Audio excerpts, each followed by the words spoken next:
Right, let's go ahead and create your company page for LinkedIn. Now, a quick little note is if you have a brand new LinkedIn account, then you cannot create company pages. You have to wait, I think, 24 or 48 hours before you have enough authority with LinkedIn to create a company page. So just give it a little bit of time there.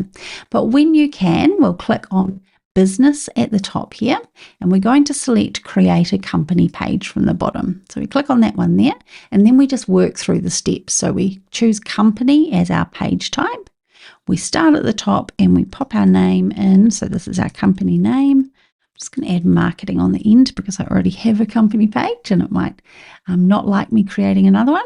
The next one down here is our URL. So this, whatever we have in this box, it's going to form part of our URL. So if we want to send people to our company page, this is going to be at the end of it. So we want it nice and short, easy to remember, but obviously it needs to be unique, so it might already be taken. Then we come down and we get our website. Now I'm just going to grab my full website URL so that I pick up that HTTPS at the start. There we go. Now, industry, we need to pick from LinkedIn's industry. Sometimes it can take some time. I'm going to go with marketing services. Great. Next is organization size. So it's just me. Organization type. You might be a company. You might be self-employed. Then we come down to the logo. Now it's recommending 300 pixels by 300 pixels. Don't stress too much about the size, but just make sure it's square. So I've got a logo sitting here ready to go. And we'll see on the right, we're going to get a nice little preview of what that looks like. Then we add in our tagline. So let's go social media marketing for ambitious business owners. That'll do. We've got 120 characters there, so a little bit shorter than, say, your Instagram bio, for example. And then we're going to tick this box to say, yes, I have the authority to create this company page. And then we hit create.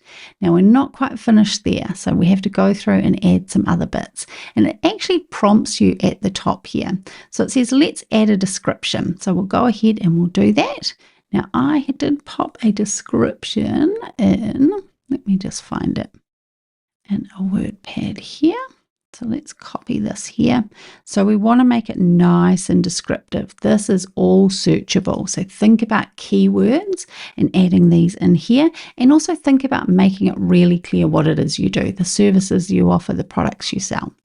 Okay, and then we can just have a quick squiz down here. If we want to add in our phone number, we can. I'm not going to. We might add in the year our business was founded. But at the bottom here, I want you to add in your specialities. So you can add up to 20 specialities. And these are the things that your company specializes in. So for me, it's going to be things like social media marketing. And when we've typed it, we click the plus. Social media communication, we'll do paid social media ads. So I would go through and aim to get all 20 of those specialities. And then I'm going to click on save at the top there. Now we are still not done. So we're going to start at the top and work our way down. So we're going to click on the page info box. And what we want to do is just check we've filled in everything there. That looks good. Next one down is our buttons. So here is our main call to action button on our page. We can choose what we want it to be. So it might be sign up, it might be learn more, it might be contact us. I'm happy with visit website, and that'll go through to my homepage there. Next, we have featured. We can't do much there until we've actually added some content. So once we have some posts, we can feature some of them and make them nice and prominent. Then we get down to overview. So again, we've already just run through that section there. Workplace. Now, you probably won't bother with this workplace module. So this is only, I think it's only relevant if you have, let me see. Oh, okay, no. So this lets people know what type of workplace policy you have. So if we have a look at the options, we've got on-site, hybrid, and remote. And what it means is that if someone is looking to work for you and you have a vacancy, they can see how they're expected to work with your company. I'm going to turn that one off. We're going to go down to commitments. Okay, so commitments, let us add, it says relevant links to resources, public-facing reports, accurate credentials to demonstrate the authenticity of your commitments. So this is when we're talking about maybe causes that you support, and what it does is if someone is looking to work for you, they can see if their values align with the causes that you support, that sort of thing. Then we get down to locations. Now, when we add a location, we don't have to put a street address. So what we can do is we can select our country, and then we can say my organization doesn't have a street address. And what that does is it lets us still put in our city. Is that going to pop up? No. Okay. Let's go with city. And we can change the location name there. So I'm just going to say office for that one there. Perfect. And I'll click save at the top. And lastly, we have this lead gen form. So what this does is it adds a form to your company page so that you can collect people's details, so perhaps their email addresses. I'll show you what it looks like over here. Let's open up my company page. We'll have a look what it looks like. Let's just whip down here to my company page. We're going to do a little view as, so we're going to view it as a visitor. So down here. And so when you scroll down, you see all of the information about my page, but right at the bottom, you see this little call to action box. And so this is where we're encouraging people to give me their email address so that I can sign them up to my newsletter. So if you click on Get Started, it lets you pop in your email address and that will be sent through to me. So entirely up to you whether or not you think that's relevant for your business. But we are still not finished yet. That's almost everything we need to do.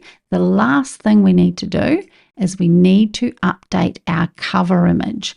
So here you can see, actually let's whip over to view as member. We can see we've got this horrible brown swirly looking thing there. We want to update that. So let's go back to our admin view. Now, when we update that, it is not the same size as our cover image for our personal profile. It's a slightly different size. So let's whip into Canva. Okay, so in Canva, we're going to do a search for LinkedIn company page. And again, we're going to get a whole lot of templates if we're in the right place. And this one here, let's have a look at it here. Cool. So this 1128 pixels by 191 pixels, this is the size we want. So it's a different size to our personal profile cover image. So we want this one here. Now down the bottom, it's given me some other examples. Let's go with this one here. So we'll customize that template. So obviously we would change everything in there. We would change it so that it looks really on brand. We'd change the font, the colors, the writing, everything there. But for this exercise, I'm just going to leave it as is, and I'm going to download it as a PNG file. I'm going to come back to my new company page, and I'm going to click on this little icon here. So a little pencil and upload cover image. And we want that top one there. Now again, once it uploads, we can zoom in, but because we've got the exact right size, we don't need to worry about that. We're just going to hit apply. And then we're going to click on view as member. So we can see what it looks like, and that looks great. I think that's a really good layout. Obviously, the text doesn't really make sense, but that is our company page created.